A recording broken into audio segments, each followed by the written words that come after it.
बिस्मिल्लाहिर्रहमानिर्रहीम। अस्सलाम वालेकुम, वेलकम टू ऑल। तो आज हमारी Kaif four business law first class है, इसको स्टार्ट करते हैं इंशाल्लाह और उम्मीद है कि हम इसको अच्छे तरीके से लेके चलेंगे। चलिए जी शुरू करते हैं।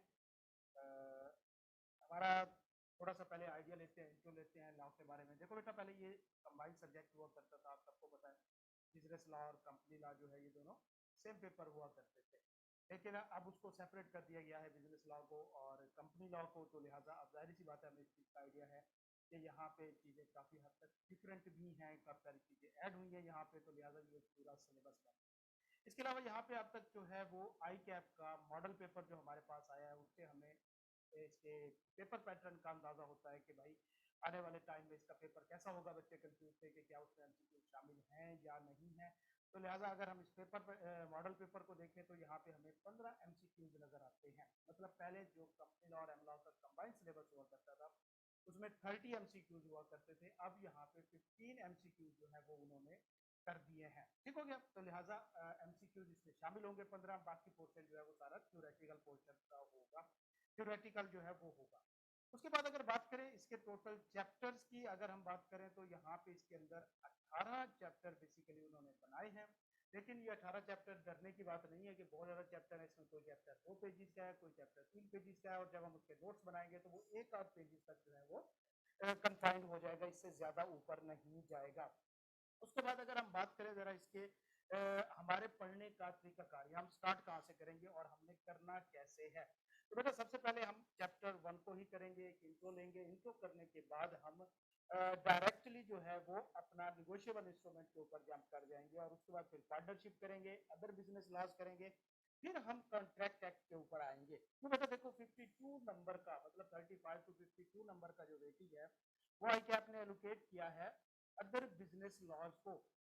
35 टू 52 मार्क्स का जो वेटेज है वो अदर बिजनेस लॉज को एलोकेट किया गया है। तो हमारी कोशिश है कि पहले हम इसको पक्का करें और उसके बाद फिर हम मूव करें अपने कॉन्ट्रैक्ट एक्ट के ऊपर, एसेंशियल एंड परफॉर्मेंस वगैरह वाले जो टॉपिक है हम इसके ऊपर मूव करेंगे। तो लिहाजा हमारा चैप्टर 1 जो है 5 टू 8 मार्क्स का है और इसी तरह निगोशिएबल इंस्ट्रूमेंट टू ऑनवर्ड जो है वो हमारे तकरीबन 35 टू 52 मार्क्स। तो एवरेज अगर हम बात करें तो 40 प्लस मार्क्स जो है वो इस पोर्शन में आएंगे। तो हमारी स्कीम ये होगी कि पहले हम चैप्टर 1 करेंगे और उसके बाद ये वाला पोर्शन जो हमारा डी पोर्शन है इसको हम करेंगे, और उसके बाद जब हम अपने कॉन्ट्रैक्ट एक्ट पे वापस आएंगे तो फिर हम इसकी प्रैक्टिस, टेस्ट और रिवीजन जो है वो स्टार्ट कर देंगे पीछे से। तो हमारा शेड्यूल ये होता है कि जनाब हम पहले इंट्रोडक्शन टू लीगल सिस्टम ये कवर करेंगे, उसके बाद अदर बिजनेस लॉज कवर करेंगे, और उसके बाद जैसे ये कंप्लीट होगा तो फिर हम क्या करेंगे कि हमारी 2 दिन की क्लास होती है पार्टनरशिप की हमारी होगी, और एक दिन जो होगा वो हमारा पीछे से किसी चैप्टर की रिवीजन एंड प्लस उसका टेस्ट होगा।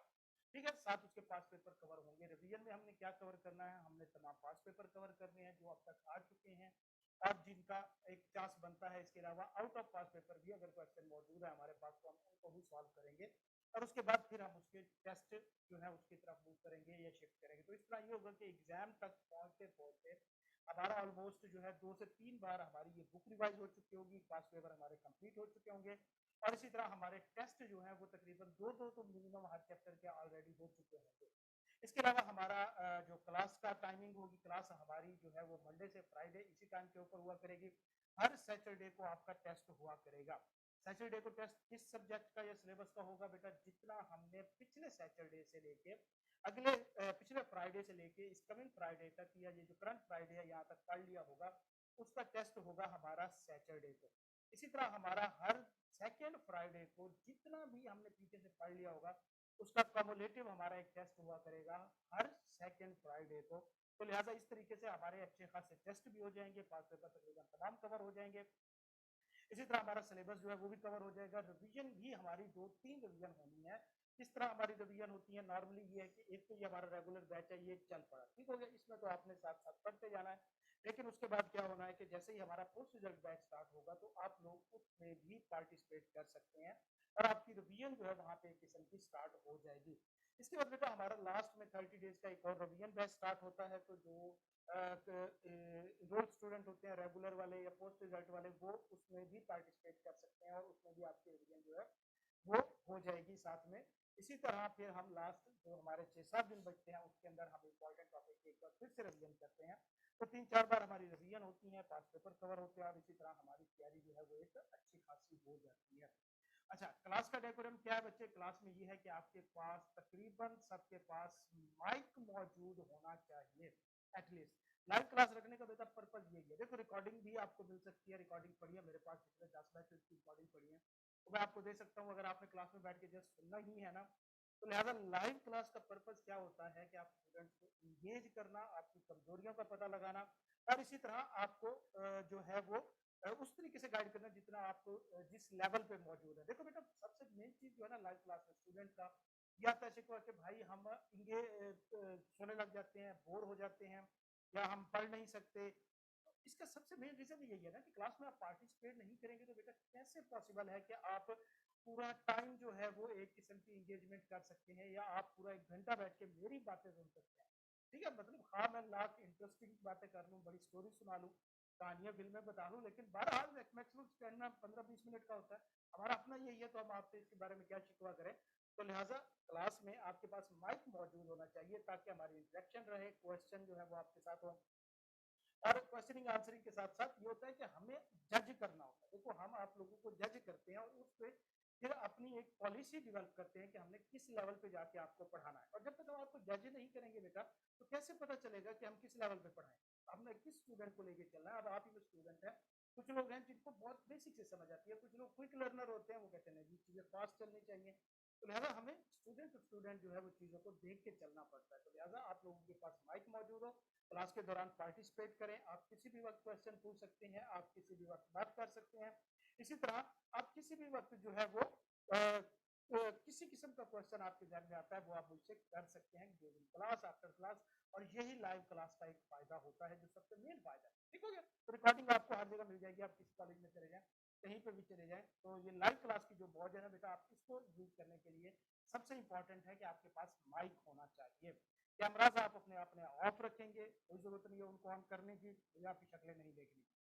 अच्छा, तो आप सिर्फ मेरी शक्ल ही देखिए और इसी को बर्दाश्त करें। आगे मूव करते हैं बच्चे। देखो क्लास में पार्टिसिपेट करना, अब एक चीज सबसे इंपॉर्टेंट है कि आपने क्लास में पार्टिसिपेट जरूर करना है। पार्टिसिपेट जरूर करना है किसी भी किस्म की सिचुएशन में। देखो बच्चे मैंने बताया कि लाइव क्लास और ऑनलाइन इसमें फिजिकल क्लासेस में फर्क कहाँ पे आता है, जहाँ पे हमें एज मिलता है वो ये होता है बच्चे। देखो कि अगर आप बात करते हैं ना हम फिजिकल क्लासेस की, तो वहां पे हमें पता है कि पहले बेंच के 3-4 बच्चे डोमिनेट कर रहे होते हैं, मतलब पहले 1-2 बेंच जो है उनके बच्चे डोमिनेट कर रहे होते हैं, वही बार बार क्वेश्चन कर रहे होते हैं, वही साथ साथ चीजें पूछ रहे होते हैं, सर के साथ भी वही पार्टिसिपेट कर रहे होते हैं। तो सारा कुछ हमें लग रहा होता है कि तैयारी उनकी हो रही है और हम बैठे होते हैं, कुछ कंफ्यूज बच्चे होते हैं, कुछ नहीं बोलना चाहते हैं, कुछ इंट्रोवर्ट होते हैं, कुछ क्वेश्चन नहीं कर सकते इतने लोगों के सामने। तो बेटा लाइव क्लास में ये है कि यहाँ पे आपकी आइडेंटिटी जो है वो सिर्फ आपका एक नाम है, आपका नाम और आपकी आवाज ही आपकी आइडेंटिटी है। तो आपको कोई नहीं जानता कि आप कौन हो, आप कहाँ से हो और किस तरह के बंदे हो। तो लिहाजा ये सोचना कि यार कोई क्या सोचेगा अगर मैं क्वेश्चन करूंगा या करूंगी गलत होगा, तो पुत्र ये फजूल से आप अजम्पशन ले सकते हैं। इसके अलावा इसका कोई फायदा नहीं, क्यों आपको कुछ जानता नहीं है, मैं नहीं जानता तो और किसी ने क्या जानना है। ठीक है, तो लिहाजा खुल के क्वेश्चन करने हैं, जो बोंगिया मार सकते हैं मार नहीं है, लेकिन मैं बल्कि आपको इंकरेज करूंगा कि आप अगर बोंगिया मार सकते हैं तो वो ज्यादा अच्छा होता है, क्योंकि उससे कंसेप्ट ज्यादा क्लियर होते हैं और मुझे भी आपकी क्लास लगाने का थोड़ा सा मौका मिल जाता है। ठीक हो गया? तो लिहाजा क्लास में मस्ट पार्टिसिपेट करना है। आपको यहाँ पे कोई नहीं जानता, अगर आपने कुछ गलत पूछ लिया, उल्टा सीधा पूछ लिया, कोई फर्क नहीं पड़ता। यू जस्ट क्या कहते हैं, आपने अपना क्वेश्चन जो है उसको क्लियर करना है, अपनी कंफ्यूजन क्लियर करनी है। क्योंकि खुदा ना खास्ता पुत्र अगर आपका पेपर रह गया तो 6 महीने आपके वेस्ट होने हैं। जिन लोगों ने कुछ कहना था उनको कुछ भी फर्क नहीं पड़ता, उनका क्या जाना। तो लिहाजा अपने 6 महीने सेव करें, अपनी कॉस्ट सेव करें, अपने आप को सेव करें और क्लास में पूरी तरीके से इंगेज हों। ठीक हो गया? आप किसी किस्म का क्वेश्चन पूछ सकते हैं, हम आपको ये आंसर नहीं मिलेगा कि भाई ये लॉ है तो लॉ लॉ नहीं, हर चीज लॉजिकली करेक्टेड होती है लॉ के अंदर। ओके, इसके बाद मूव करते हैं लॉ के ऊपर। सबसे पहला क्वेश्चन है कि बेटा लॉ के अंदर इतना रिजल्ट कम क्यों आता है? मिसाल के तौर पे 30% बहुत कम होता है जब 30% भी लॉ क्रॉस करते हैं, इससे नीचे रहता है 25%, 28%। तो मैं अक्सर स्टूडेंट से पूछता हूँ कि यार मुझे एक बात बताओ कि ये लॉ का रिजल्ट क्यों इतना कम आता है? तो बच्चे कहते हैं सर, बल्कि मैं आप लोगों से पूछता हूँ, मुझे इस चीज का आंसर करें कि आपके ख्याल में लॉ का रिजल्ट इतना कम क्यों रहता है? आंसर करें जल्दी से। अगर माइक है तो माइक में आंसर करें, नहीं तो आप चैट में लिख सकते हैं। होम। बच्चे पहले तो आप अपना नाम मुझे बताए ना। मानूर।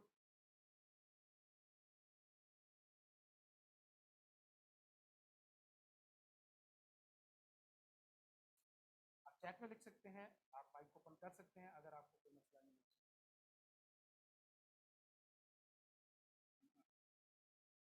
अच्छा सजाद बच्चे, ओके।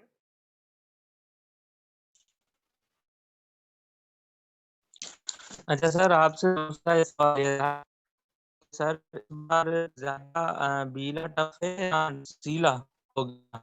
मेरे टफ के हिसाब से अगर देखा जाए तो सीला थोड़ा सा ज्यादा टफ है। एक वजह यह है कि वहां पे उसमें क्रैमिंग ज्यादा है। मतलब सी लॉ में आप कह सकते हैं कि कंसेप्ट के लॉजिक कम है, क्रैमिंग ज्यादा होती है। वहां पे चीजें आपसे रट्टा आपको ज्यादा लगाना पड़ता है, आपको चीजें याद ज्यादा करनी पड़ती हैं। जब कैमला में देखा जाए तो यहाँ पे कंसेप्ट ज्यादा है, ये इंटरेस्टिंग ज्यादा है। सीला थोड़ा सा बोरिंग है, एमला थोड़ा सा इंटरेस्टिंग है। एक चीज दूसरे नंबर पे अगर टफनेस ऑफ दो लेवल्स है ना, देखो बेटा आपके लिए टफ कंसेप्ट हो सकता है, किसी के लिए टफ रट्टा मारना हो सकता है। तो भाई रट्टे वाले स्टूडेंट्स के लिए जो है वो सीला बेस्ट है, कंसेप्ट वालों के लिए एमला बेस्ट है। सिंपल सी बात है। अच्छा चलो जी। तो मैं क्वेश्चन पूछता था कि सर बच्चे पेपर पास क्यों नहीं करते, इतना रिजल्ट लॉ में कम क्यों आता है? तो कुछ कहते सर बच्चे पढ़ते नहीं है, कुछ कहते थे क्या है क्या है। तो मेरा एक आंसर होता था कि यार क्या सिर्फ लॉ ही नहीं बच्चे पढ़ते? क्या मतलब इसने पुप्पी मारी है कुछ बच्चों की यार, मतलब लॉ ही नहीं पढ़ते इसी में रिजल्ट इतना कम आता है? नहीं बेटा, ऐसा नहीं होता। उसकी वजह ये है कि जो लॉ का पेपर है इसके अंदर नॉलेज जो है वो आपका जस्ट 30% मैटर करता है। मतलब आपने जो बुक पढ़नी है, जो इसको रट्टा लगाना है, ये आपका जस्ट 30% मैटर करेगा, इससे ज्यादा ये मैटर नहीं करता, इससे ज्यादा ये इंपॉर्टेंट नहीं है। इसी वजह से तो 30% मतलब जो है वो अगर आप देखें प्रेशर हैंडलिंग वगैरह, ठीक है यार, ये चीजें हर सब्जेक्ट में प्रेशर होता है, सीए का कौन सा सब्जेक्ट जो है वो प्रेशर फ्री है। अच्छा अब यहाँ पे जो चीज आती है बेटा देखो कि जो नॉलेज है वो तकरीबन 38% मैटर करता है, बाकी मैटर करता है इसके अंदर आपका कंसेप्चुअल स्ट्रेंथ जो है, आप किस तरह क्वेश्चन की अंडरस्टैंड करते हैं। इसी तरह उसके बाद आपके क्वेश्चन पे आंसर पेपर की ड्राफ्टिंग, आपकी ड्राफ्टिंग, आपकी प्रेजेंटेशन, आप आंसर ड्राफ्ट कैसे करते हो, आप आंसर को लॉजिकली क्वेश्चन के साथ कनेक्ट कैसे करते हो, ये सबसे ज्यादा मैटर करता है कि आप क्वेश्चन को आंसर कैसे करते हो। ये चीज देखो बेटा, क्वेश्चन पेपर में जब आप जाएंगे ना, पहला काम है क्वेश्चन आइडेंटिफाई कर, अंडरस्टैंड कर। अगर आपने वो अंडरस्टैंड कर लिया, आपका 40% क्वेश्चन सॉल्व है। मतलब आप ये आइडेंटिफाई कर लेते हैं कि ये प्रॉब्लम कहाँ पे है, ये क्वेश्चन किस टॉपिक में से है और इसका कहाँ कहाँ से कनेक्शन बन रहा है, तो आपका 40% क्वेश्चन सॉल्व हो जाता है। और उसके बाद तकरीबन जो रिमेनिंग 30 या 40% है वो है उसकी ड्राफ्टिंग। आपने आंसर ड्राफ्ट कैसे करना है, आप चीजों को लॉजिकली कनेक्ट कैसे करोगे, आप उनका कनेक्शन कैसे क्रिएट करते हो क्वेश्चन के साथ, आप बता कैसे सकते हो कि यार ये जो मैं आंसर दे रहा हूँ इसी क्वेश्चन का है। तो ये होता है सर सारे आंसर ठीक है, भाई आंसर ठीक है, क्वेश्चन गलत है फिर इसका मतलब है। तो लिहाजा जो 70% चीज मैटर करती है लॉ के पेपर में वो है आपकी लॉजिकल स्ट्रेंथ जो है, कंसेप्चुअल स्ट्रेंथ जो है, उसके बाद आपकी प्रेजेंटेशन, आपकी ड्राफ्टिंग, और फिर उसके बाद आपके आंसर जो है उसको करने की जो टेक्निक है, ये इसके अंदर मैटर करती है। उसके बाद बेटा अब लॉ का सबसे बड़ा इशू ये है बेटा इसकी लैंग्वेज का। इसकी लैंग्वेज का इशू है कि इसकी लैंग्वेज जो है वो बाकी सब्जेक्ट से डिफरेंट है, बाकी तमाम सब्जेक्ट से इसकी लैंग्वेज डिफरेंट है। मतलब हम इंग्लिश की बात करें तो सीधी सीधी इंग्लिश होती है, बीसी की बात करें तो उसकी अपनी लैंग्वेज होती है, इस तरह टैक्स अकाउंटिंग हर किसी की अपनी लैंग्वेज है, लेकिन जो लॉ की लैंग्वेज है ये भी सेपरेट है और इसकी अपनी टर्म्स होती हैं, अपनी इसकी लीगल वर्डिंग होती है और अपना ही एक इसका माहौल है। लॉ का पूरा एक सेपरेट अपना इन्वायरमेंट होता है बेटा, जिसको आपने क्रिएट करना होता है, जिसके लिए आपने खुद को कंफर्टेबल करना होता है, तब ही जाके आप लॉ को अंडरस्टैंड कर सकते हैं और लॉ को पास कर सकते हैं। अब लॉ के अंदर बेटा होता क्या है कि इसके अंदर एक किस्म का ना, इसको पढ़ने का तरीका क्या है कि बच्चे इसको आप ऐसा पहेलियां समझ के पढ़ें। मतलब जिस तरह पहेली होती है, जिस तरह वो क्या कहते हैं, हम मूवीज देखते हैं एडवेंचर मूवीज, उसके अंदर कड़ियों से कड़ियां मिलती हैं चीजों की और वो एक से दूसरी चीज निकाल रहे होते हैं, लॉ को उस तरीके से पढ़ना स्टार्ट करें कि आप चीजों को कनेक्ट करें। आपका दिमाग जो है वो खुद आप उसको सोचें कि यार ये यहाँ पे एक चीज आ रही है तो ये अगली जगह पे कैसे थी, वहां पे किस तरह थी, इसको उसके साथ कनेक्शन क्या बन रहा है। उसके बाद जब तक इसकी लैंग्वेज की बात है बेटा, तो आपको इसके लिए सबसे ज्यादा चीज जो है इसकी लैंग्वेज को अंडरस्टैंड करने के लिए, ये इस इन्वायरमेंट में आने के लिए, वो ये है कि आपने क्लासेस बंक नहीं करनी बच्चे। जब तक आप क्लासेस बंक नहीं करते, कम से कम आपको पहले 2 वीक्स जो है हमें एक टीम बनने में लगेंगे, हमें एक माहौल क्रिएट करने में लगेंगे, आप लोगों को उस लैंग्वेज के माहौल में लाने के लिए लगेंगे कि ताकि आपको समझ आ सके कि आपने किस तरीके से चीजों को लेके चलना है। तो लिहाजा क्लासेस में ही ये चीज तय हो पाती है कि पहले 2 हफ्ते के दौरान आपको कंफ्यूजन भी रहेगी, आप परेशान भी होंगे कि सर हमें समझ कुछ नहीं आ रहा, सर ये चीजें पता नहीं कैसे हो रही हैं। मैक्सिमम 2 वीक के बाद आपको ऐसा लगेगा जैसे आप पैदाइशी कानूनदान है, ठीक है ना, आपके बहुत बड़े वकील हैं, इर्शाद हसन के रिश्तेदार लगते हैं आप तो लिहाजा आपको खुद ऐसा फील होना शुरू हो जाएगा कि आप लॉ का जो माहौल है, ये जो इन्वायरमेंट है, उसके अंदर आप खुद इंटर हो जाते हैं, ठीक है। लेकिन इसमें परेशान नहीं होना, आप किसी भी वक्त एनी टाइम आप मुझसे क्वेश्चन कर सकते हैं, आपको उसका आंसर किसी भी वक्त मिलेगा। ठीक हो गया बच्चे, क्लियर है सबको यहाँ तक? ये हमारा थोड़ा सा इंट्रोडक्शन था। इसमें किसी का कोई क्वेश्चन, सजाद, मानूर, शफकत, कोई क्वेश्चन इसके अंदर आप मुझसे पूछ सकते हैं अभी यहाँ पे, फिर हम अपनी क्लास को आगे स्टार्ट करते हैं और आज के टॉपिक को लेकर।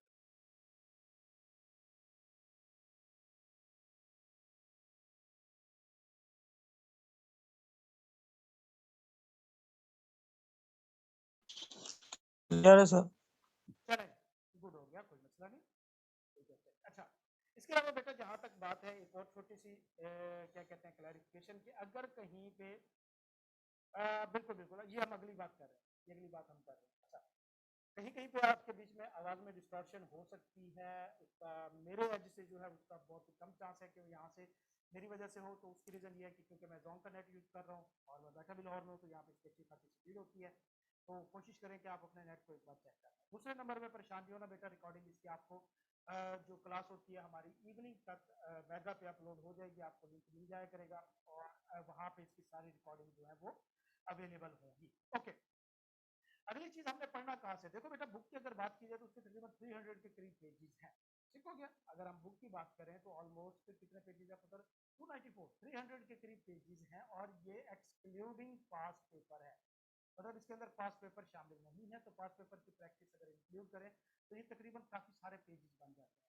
तो लिहाजा बुक को हमने पढ़ना जरूर है, पढ़ना जरूर है, लेकिन याद बुक नहीं करनी, याद हम अपने नोट से ही करेंगे और नोट्स मोर देन इनफ है, ठीक हो गया। तो लिहाजा आपको ये चीज अंडरस्टैंड करनी है कि भाई हमें पढ़ना क्या है और हमें याद क्या करना है, तो ये चीज ध्यान में रख लें पुत्र, हमें बुक लाजमी पढ़नी पड़ेगी। इन केस वजह वहाँ पे प्रैक्टिस क्वेश्चन मौजूद हैं, एट द एंड एमसीक्यूज मौजूद हैं, वो चीज अगर आप पढ़ते हैं बेस्ट है, लेकिन याद हमें सिर्फ नोट्स करना है, याद बुक ना करने बैठ जाइएगा पुत्र, 300 पेजेस हैं, याद करने के लिए आपको ये 4-5 महीने का टाइम इनफ नहीं है, आप याद नहीं कर पाएंगे। तो लिहाजा याद आपने हमेशा नोट से करना है, जो चैप्टर हम नोट से करेंगे वो भी मैं आपको बता दूंगा, जो चैप्टर हमने बुक से करने होंगे वो हम बुक से भी कर लेंगे। आवाज मेरी क्लियर है या स्लो है? शफकत, सजाद, आवाज क्लियर है या स्लो है?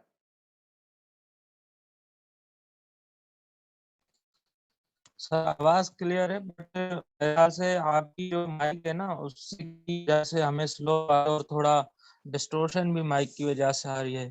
चलो मुझे 1 मिनट दे, मैं इसको सेट कर लेता हूँ, फिर इसके बाद हम कंटिन्यू करते हैं।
हाँ जी पुत्र, अब क्लियर है आवाज? बेहतर है कुछ महानूर पुत्र? जी बिल्कुल, अभी बिल्कुल परफेक्ट है। चलें जी, गुड हो गया। मैं थोड़ी सी सेटिंग वगैरह चेंज कर लिए, कोई ज़रूरत। अच्छा, ओके जी। तो लिहाजा हम पढ़ेंगे जनाब, इसको क्या कहते हैं कि अपने नोट से, और जो याद हमने करना होगा वो हम करेंगे अपने नोट से, पढ़ेंगे हम बुक को रिवीजन के तौर पे। मिसाल के तौर पे जिस तरह हमारा कोई टॉपिक होता है, आप बाद में इसकी रिवीजन अगर करना चाहते हैं, आप पढ़ना चाहते हैं, तो वो बिल्कुल जी, पुराना वाला वही है तकरीबन। पहले 10 चैप्टर वही हैं या डिफरेंट है बेटा? तकरीबन वही है। हाँ, इसमें अब देखो मेरी बात सुने, पुराना जो है वो वैसे का वैसे मौजूद है, एज इट इज़ मौजूद है। हम ये नहीं कह सकते कि वो चैप्टर जो हैं वो तकरीबन सेम है या नहीं है। क्यों? सिलेबस के अंदर चेंज बेशक ना हो, लेकिन देखिए बेटा यहाँ के इसके पहले 15 चैप्टर बेसिकली सेम है। पहले 10 नहीं, पहले 15 चैप्टर बेसिकली सेम है। इसकी वजह यह है कि उन्होंने कुछ चैप्टर को स्प्लिट अप कर दिया है, कुछ चैप्टर को उन्होंने रिकॉन्स्टिट्यूट किया है। तो लिहाजा कुछ टॉपिक जो पहले किसी और चैप्टर में थे, अब वो किसी और चैप्टर में चले गए हैं। ठीक हो गया? तो लिहाजा सिलेबस की एडिशन डिलीशन इनके अंदर इतनी नहीं हुई, लेकिन ये जो है इनके चैप्टर्स चेंज हो गए। तो लिहाजा पहले 15 चैप्टर जो है बेसिकली वो तकरीबन वही हैं जो हमारे ओल्ड सिलेबस के अंदर हुआ करते थे। ओके जी, मूव करते हैं अपने पहले चैप्टर के अंदर, बिजनेस लॉ। हम अपना शुरू करते हैं chapter 1, introduction to legal system. तो बेटा इसका वेटेज जो है वो 5 से 8 नंबर का है, तो एवरेज हम रख लेते हैं कि 6 नंबर का क्वेश्चन जो है वो इसमें से मस्ट आना है। अच्छा, अब हम बात करते हैं लॉ के बारे में कि लॉ होता क्या है। देखो बच्चे, किसी भी जगह पे जहाँ पे हम रह रहे होते हैं, एक सोसाइटी होती है, हमें इतना ही आजकल पता होता है कि जनाब हम रह रहे हैं।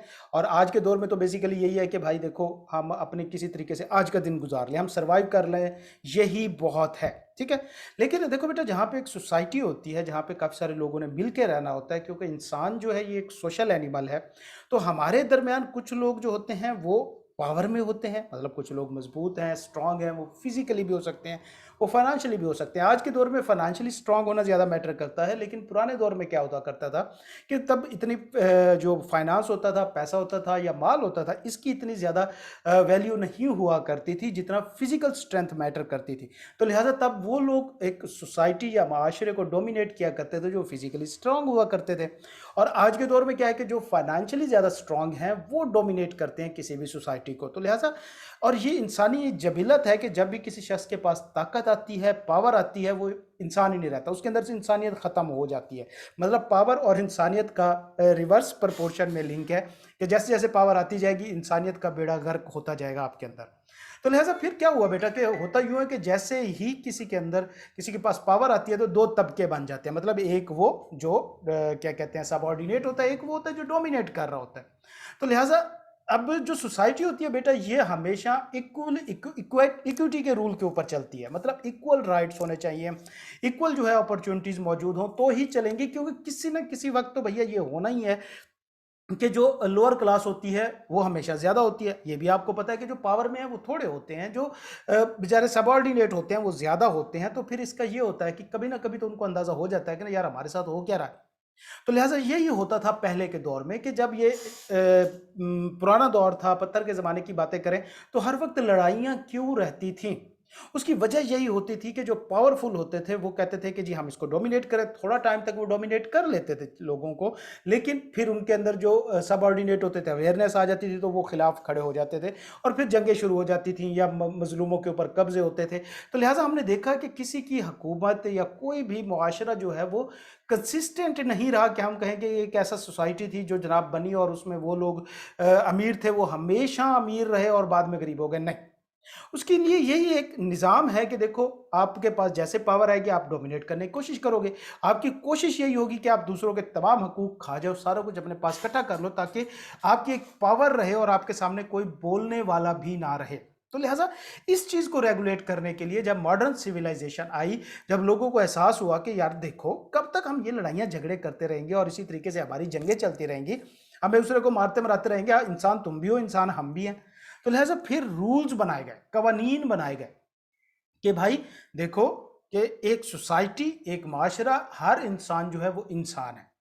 तो लिहाजा हर किसी के इक्वल राइट्स हैं, तो कोई किसी को डोमिनेट नहीं कर सकता।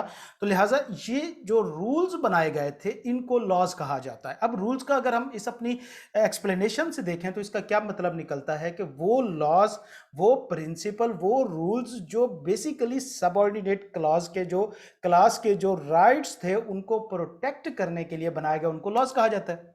क्यों? जो डोमिनेट पार्टी है भाई, उसके राइट्स किसने प्रोटेक्ट, उसके राइट्स को खतरा किसी से नहीं है ना।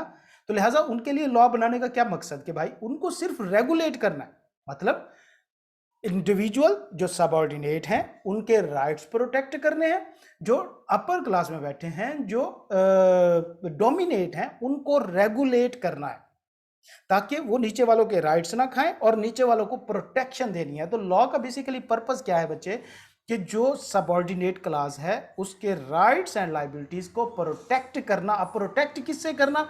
ऑफ कोर्स डोमिनेट क्लास से प्रोटेक्ट करना होता है ना। अब जाहिर बात है, गरीब तो गरीब को कुछ नहीं कहेगा, जो अमीर है वही गरीब को रगड़ेंगे ना, जो पावर में है वही जो महकूम होते हैं उनको रगड़ते हैं। तो लिहाजा लॉ बेसिकली जो है वो उसका मेन पर्पस या ऑब्जेक्टिव जो था वो ये था कि भाई जो अपर क्लास है उसके जुल्म से नीचे वाले लोगों को सेव किया जा सके, उनको बचाया जा सके। तो लिहाजा किसी भी सोसाइटी के अंदर लोगों के कंडक्ट को रेगुलेट करने के लिए या लोगों के राइट्स को प्रोटेक्ट करने के लिए जो रूल्स एंड रेगुलेशन बनाए जाते हैं उनको लॉज कहा जाता है। Law mean a set of rule और system of rules of conduct designed and enforced by the state to control and regulate the conduct of people. कि लॉ क्या है? एक सिस्टम है रूल्स एंड रेगुलेशन का, किस लिए? लोगों के जो बिहेवियर हैं उनको प्रोटेक्ट करने के लिए और उनके कंडक्ट को रेगुलेट करने के लिए गवर्नमेंट की तरफ से बनाए जाते हैं। अब बेटा गवर्नमेंट क्या होती है? देखो बेटा गवर्नमेंट एक बेसिकली हम अगर आपको कंसेप्ट का पता हो, कंपनी लॉ पर आपने थोड़ा सा देखा तो कंपनी क्या है? एक आर्टिफिशियल पर्सन है कि वो बिजनेस करने के लिए काम कर रही है। गवर्नमेंट का भी कोई फिजिकल स्ट्रक्चर नहीं है। जिस तरह एक कंपनी का कोई फिजिकल स्ट्रक्चर नहीं होता, इस तरह गवर्नमेंट का भी कोई फिजिकल स्ट्रक्चर नहीं है। बेसिकली गवर्नमेंट एक एनजीओ है, non profit, NPO, non profit organisation है गवर्नमेंट। और ये भी एक आर्टिफिशियल बॉडी है जिस तरह की कंपनी, मतलब कंपनी जो है वो भी एक आर्टिफिशियल बॉडी होती है। उसको चलाते कौन है? डायरेक्टर चलाते हैं, उसको मैनेजर्स चलाते हैं, एक मैनेजमेंट होती है वो चलाती है। सेम इस तरह गवर्नमेंट भी एक एनपीओ है, ये नॉन प्रॉफिट ऑर्गेनाइजेशन है। इसका पर्पज हरगिज ये नहीं होता कि ये आए, हमारा टैक्स ले, उसको खाए पिए हजम करे और गायब हो जाए, ठीक है, और लंदन निकल जाए। नहीं पुत्र, ये पर्पस नहीं होता। ये पाकिस्तान के अंदर ये डेफिनेशन बहरहाल इसकी हो सकती है, लेकिन गवर्नमेंट एक एनपीओ, इसका क्या काम है कि बड़े लोगों से पैसा लेके गरीबों के ऊपर खर्च करना। ये हम टैक्स के अंदर बड़ी डिटेल में पढ़ेंगे अगली क्लास में कि ये कैसे काम करता है। तो लिहाजा गवर्नमेंट एक एनपीओ है, एक ऑर्गेनाइजेशन है, एक आर्टिफिशियल बॉडी है। इसको चलाते कौन है? भैया हमारे एमएनएज, एमपीएज, इमरान खान साहब, ठीक है। तो लिहाजा घबराना नहीं है, अभी तो पेट्रोल जो है वो 150 पे जाना है, तो परेशान होने की जरूरत नहीं है। लिहाजा गवर्नमेंट लॉज बनाती है, इसलिए इंडिविजुअल्स के कंडक्ट को रेगुलेट करने के लिए। क्यों रेगुलेट किया जाता है? ताकि एक दूसरे के राइट्स को प्रोटेक्ट किया जा सके। इसके अलावा बेटा ये लॉ जो होते हैं ये पत्थर की लकीर नहीं होते, मतलब एक बार बन गया तो भाई लॉ लॉ ही है, नहीं। ये हालात के साथ चेंज होते रहते हैं, वक्त के साथ चेंज होते रहते हैं। मिसाल के तौर पे अभी भी कई ऐसी चीजें मौजूद हैं जिनके ऊपर कोई कानून ही मौजूद नहीं है, जिनके ऊपर कोई जो आप कह सकते हैं रेगुलेशन ही मौजूद नहीं है, लीगल प्रोविजन ही मौजूद नहीं है। कई इस तरह के नए नए क्राइम्स इन्वेंट हो रहे हैं, नई नई चीज़ें इन्वेंट हो रही हैं।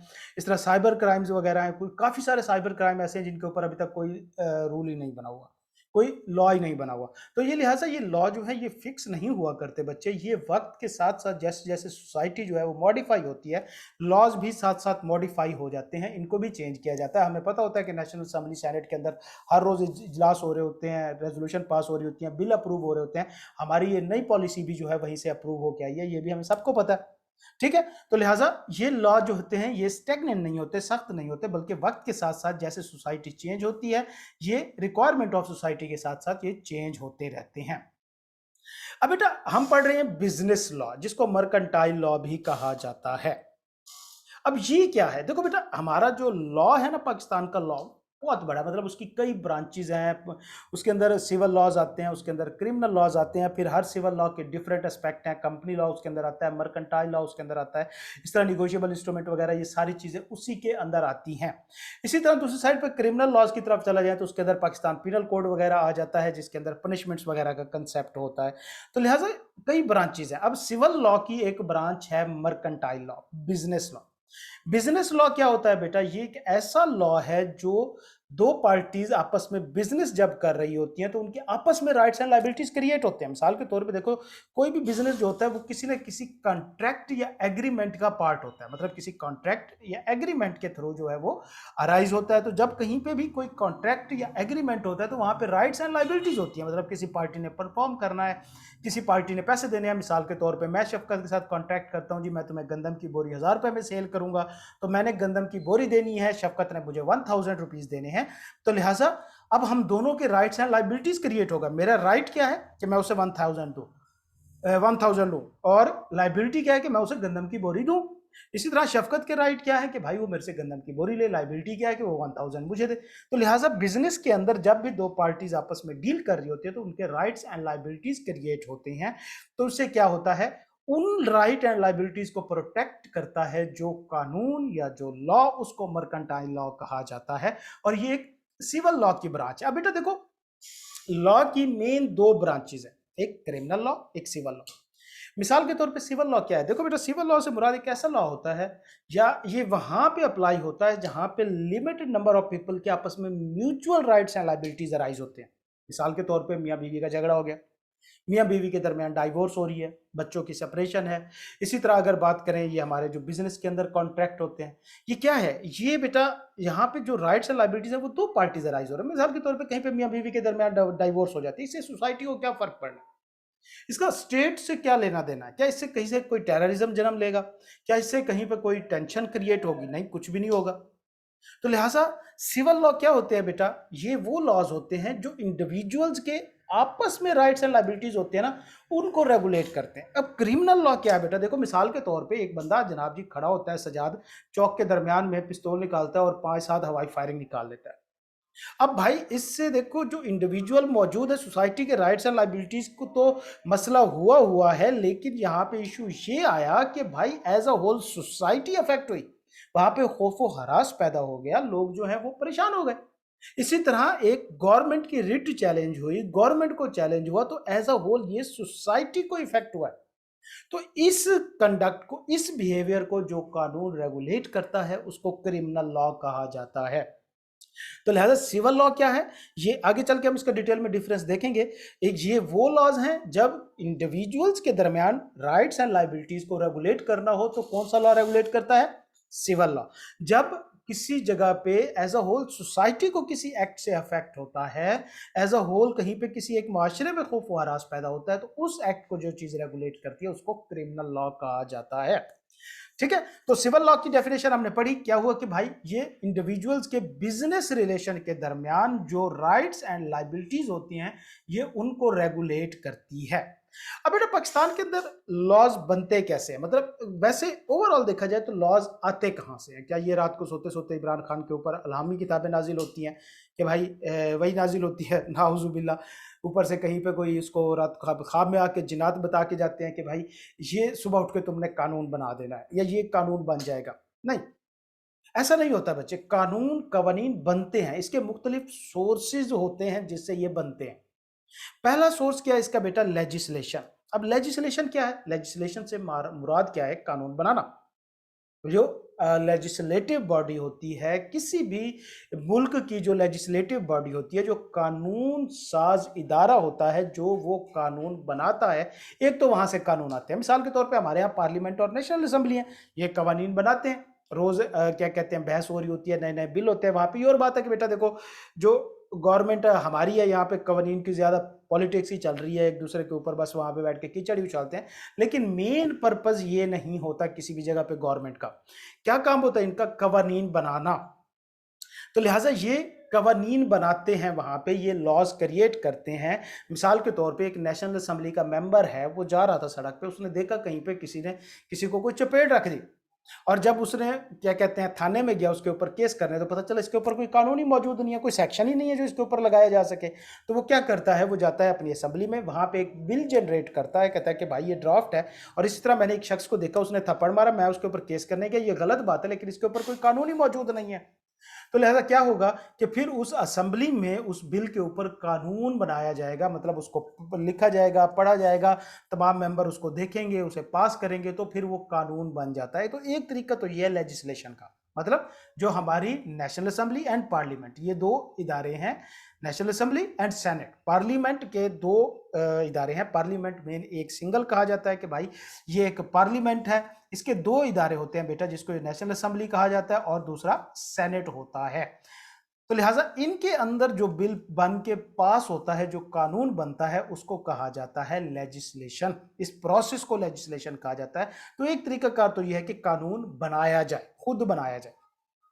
दूसरा बेटा तरीकाकार क्या है, प्रेसिडेंट। प्रेसिडेंट क्या होता है, प्रेसिडेंट से मुराद होता है बेटा किसी भी अपर कोर्ट का। देखो अब मैंने अभी आपको बताया, हमने ऊपर भी पढ़ा कि हमारे जो ये लॉज हैं ये 100% कवर नहीं करते, मतलब 100% हमारी सोसाइटी के जो मैटर्स हैं उनको कवर नहीं करते। अब अभी कई ऐसे मामलात होंगे, कोई ऐसी गलत चीज़ें होंगी जहाँ के पे कोई कानून ही मौजूद नहीं होगा, तो लिहाजा वहाँ पे कोई कानून मौजूद नहीं है। अब इसका मतलब ये नहीं है कि कानून मौजूद नहीं है तो आप एक्सप्लॉइट करते रहो। भाई किसी को चपेड़ लगाने के ऊपर कोई कानून मौजूद नहीं है तो इसका मतलब ये नहीं कि सुबह शाम तुम चपेड़े ही लगाते जाओ कि इसके ऊपर केस ही नहीं हो सकता, नहीं।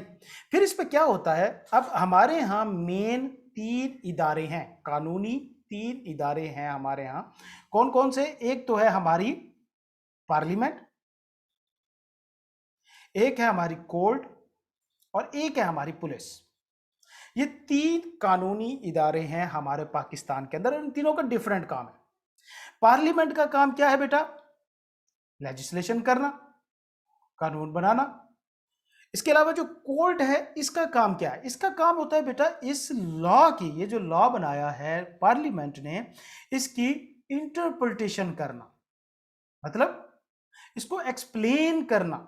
जिस तरह हम लॉ पढ़ रहे हैं, भाई खुद पढ़ लो, इंग्लिश लिखी है ना, मैं क्या कर रहा हूं, मैं बेसिकली इसको इंटरप्रेट कर रहा हूं, मैं आप इसको एक्सप्लेन करके बता रहा हूं, मैं आपको इसको समझा रहा हूं। तो सेम इसी तरह लॉ जो है वो बन जाता है, लेकिन उसकी इंटरप्रिटेशन जो है वो कोर्ट करती है। और पुलिस का काम क्या है, लॉ को इंप्लीमेंट करना। इंप्लीमेंटेशन ऑफ लॉ जो है ये पुलिस का काम होता है। तो लिहाजा 3 इदारे हैं, पार्लियामेंट, कोर्ट एंड पुलिस, तीनों का अपना अपना काम है। अब पार्लियामेंट ने कानून बना दिया, कोर्ट ने उसकी इंटरप्रिटेशन करनी है और जो ऑर्डर कोर्ट देगी पुलिस उसको इंप्लीमेंट कर लेगी।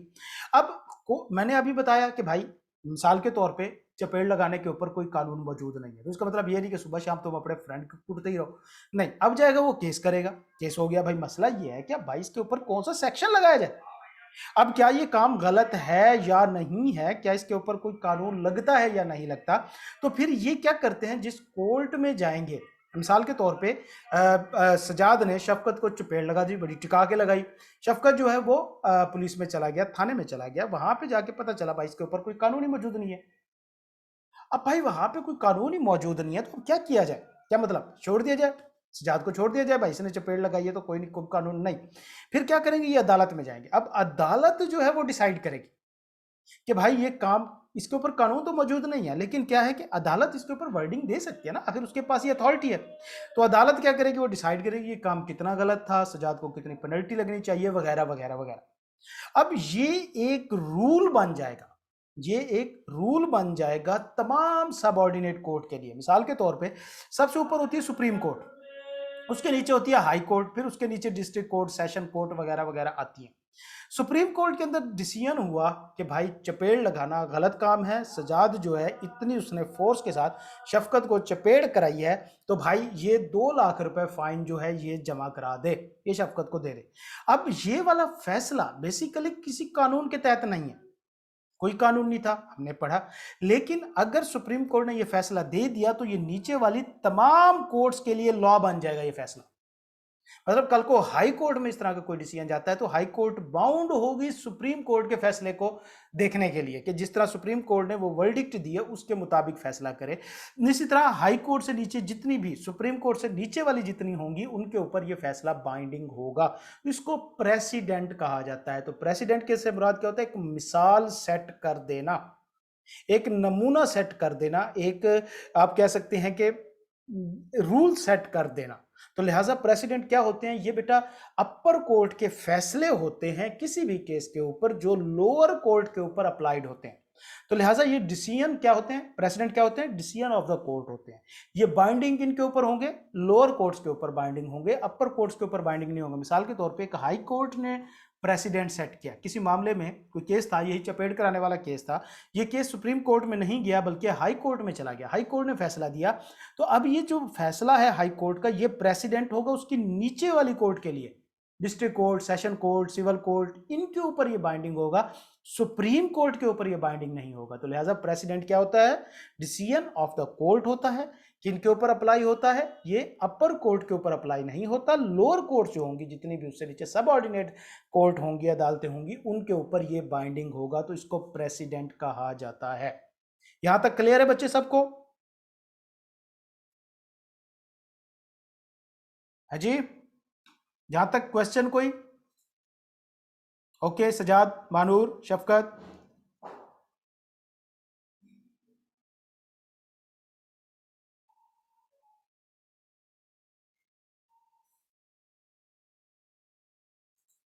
ओके बेटा, क्लास में पार्टिसिपेट करने की थोड़ी सी आदत है। उसके बाद बेटा तीसरा जो सोर्स होता है लॉ का वो होता है कस्टम।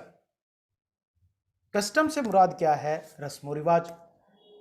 मिसाल के तौर पे इसकी अगर आपने परफेक्ट एग्जांपल देखनी है तो आप बरतानिया का कानून देखें। ब्रिटिश लॉ रिटन है ही नहीं, मतलब वहां पे उनकी रिवायात ही उनका कानून बन चुकी है। मतलब जो रिवायतें उनकी चली आ रही हैं उनके बुजुर्गों के दौर से, वही बन चुकी है। अब पाकिस्तान के अंदर रिवायात कस्टम से क्या मुराद है? शरीयत लॉस, जो हमारे इस्लामी लॉज हैं, अब उनको क्या और क्या क्यों ना मांगे। देखो यार, हम एक इस्लामी रियासत है और हमारा कानून जो है वो इस्लामी नहीं है, तो ये तो एक दुख की बात है। लेकिन जाहिर सी बात है कि भाई आखिर अंग्रेजों के सारे कानून को हमारे ऊपर तो नहीं लगाना था ना कुछ चलो इस्लामिक टच इसको दे दें। तो इन्होंने क्या किया कि थोड़े बहुत जो शरीयत के लॉज हैं, जिस तरह के हमारे फैमिली लॉज हैं, हकूकुल इबाद के कवानीन हैं, इसी तरह हमारे मैरिटल लाइफ के जो कवानीन वगैरह हैं, तो ये शरीयत के मुताबिक तय होते हैं। तो ये कानून जो है वो किसी अदालत ने नहीं बनाया। मिसाल के तौर पे अब कहीं पे डाइवोर्स होती है तो ये कहीं पे जो उसकी इद्दत का टाइम है ये किसी कानून ने नहीं तय किया। एक औरत जो है वो 3 महीने घर से बाहर नहीं निकलेगी, इद्दत में बैठेगी, उसकी डाइवोर्स होती है, तो ये किसी कानून ने तय नहीं किया, ये किसी लेजिस्लेटिव बॉडी ने तय नहीं किया, बल्कि ये किसने तय किया? ये शरीयत का कवानीन है। तो लिहाजा जो शरीयत के कवानीन है हमारे पाकिस्तान में, उनको कस्टम कह के लॉ के अंदर ठोक दिया गया। तो लिहाजा क्या हुआ, हमारे यहाँ शरीयत कोर्ट भी बना दी गई, ऊंट के मुंह में जीरे के बराबर जो है वो हमें दे दू के चुप करा दिया गया कि भाई देखो हमारा एक इस्लामी निज़ाम चल रहा है। लेकिन बेटा ये निज़ाम कोई इस्लामी निज़ाम नहीं है, इस भूल में हरगिज़ ना रहिएगा। तो लिहाजा जो हमारे शरीयत के कवानीन है वो भी हमारी लेजिस्लेशन का हमारे लॉ का पार्ट हैं। जो हमारे यहाँ लॉज मौजूद हैं, पाकिस्तान का जो कॉन्स्टिट्यूशन मौजूद है उसके अंदर शरीयत लॉज भी मौजूद हैं, जिसको कस्टम कहा जाता है। और उसके बाद एग्रीमेंट्स। देखो बेटा, एग्रीमेंट जब किसी दो पार्टी के दरमियान कोई कॉन्ट्रैक्ट या एग्रीमेंट होता है, हम देख चुके हैं, मैंने अभी आपको समझाया कि मेरा और शफकत का कॉन्ट्रैक्ट हुआ कि भाई मैंने गंदम की बोरी देनी है, उसने 1000 रुपीज देना है। अब देखा जाए तो भैया इसके ये हम दो पार्टीज के दरमियान है। कॉन्ट्रैक्ट क्या है? हम दो पार्टीज के दरमियान है। अब मेरे ऊपर इस कॉन्ट्रैक्ट या एग्रीमेंट के बाद लाजमी हो गया है कि मैं गंदम की बोरी दूंगा उसे। मेरे लिए ये एग्रीमेंट एक लॉ बन चुका है। इस एग्रीमेंट के अंदर जो टर्म एंड कंडीशन है वो मेरे लिए कानून है। मतलब मेरा और शफकत का कॉन्ट्रैक्ट है, तो हम दोनों के लिए ये एग्रीमेंट एक कानून बन चुका है, हम दोनों के ऊपर ये बाइंडिंग है और कोई इसको वायलेशन नहीं कर सकता। सेम इस तरह जिस तरह आप भाई सड़क पे इशारा नहीं तोड़ सकते, अब ये तो नहीं कह सकते ये मेरे लिए कानूनी बना उसके लिए बना हुआ है, नहीं। इसी तरह जब हम दो पार्टीज के दरमियान एग्रीमेंट होता है तो वो एग्रीमेंट हम दोनों पार्टीज के लिए कानून बन जाता है। तो लिहाजा ये भी एक लॉ की किस्म कह सकते हैं, एक सोर्स कह सकते हैं जो हमारे ऊपर एप्लीकेबल होते हैं। तो अब हम जो इंसान हैं, एक इंडिविजुअल है, हमारे ऊपर या हमारे यहाँ जितनी भी बॉडीज हैं आर्टिफिशियल हैं, नेचुरल हैं, उनके ऊपर जितने भी लॉज लगते हैं वो बेसिकली 4 तरह के होते हैं। वो लेजिस्लेशन हमारे ऊपर लॉ लगता है ना कि भाई सड़क पे इशारा नहीं तोड़ना, प्रेसिडेंट के कोर्ट का प्रेसिडेंट कोर्ट के जो डिसीजन है वो भी हमारे ऊपर एप्लीकेबल है। इस तरह हमारे जो शरीयत लॉज हैं, जो हमारी कस्टम है, वो भी हमारे ऊपर एप्लीकेबल है। और इस तरह हमने अगर किसी के साथ कॉन्ट्रैक्ट या एग्रीमेंट किया है तो वो भी हमारे ऊपर बाइंडिंग होगा और वो भी हमारे ऊपर एप्लीकेबल होगा। तो लिहाजा सोर्सेज ऑफ लॉज कितने हैं पाकिस्तान में? Legislation, president, custom and agreement. यहां तक क्लियर है बच्चे? ओके जी, तो आज हमने क्या पढ़ा? आज हमने जी सर। डेफिनेशन पढ़ी लॉ की, लॉ होता क्या है, उसके बाद सिविल लॉ का, इसके बाद हमने मर्केंटाइल लॉ की डेफिनेशन देखी, इसके अलावा सोर्सेज ऑफ लॉ को हमने देखा। तो ये चारों आपने पढ़ने हैं और उसके बाद आप कल की एक असाइनमेंट नोट कर लें कि आपने नेट पे सर्च करके आना है एक एक एग्जाम्पल प्रेसिडेंट की, कि रिसेंट पिछले 4-5 महीने में या पिछले 1-2 सालों में या कभी भी हमारी सुप्रीम कोर्ट या हाई कोर्ट ने कौन से ऐसे फैसले दिए जो प्रेसिडेंट बन गए हैं, किनके ऊपर? हमारी लोअर कोर्ट के ऊपर। तो एक एक एग्जाम्पल आप सब ने सर्च करके आनी है। कल मैं क्लास में आपसे पहले वो पूछूंगा, फिर हम इंशाल्लाह कल प्रोसीड करेंगे। क्लियर हो गया बच्चे?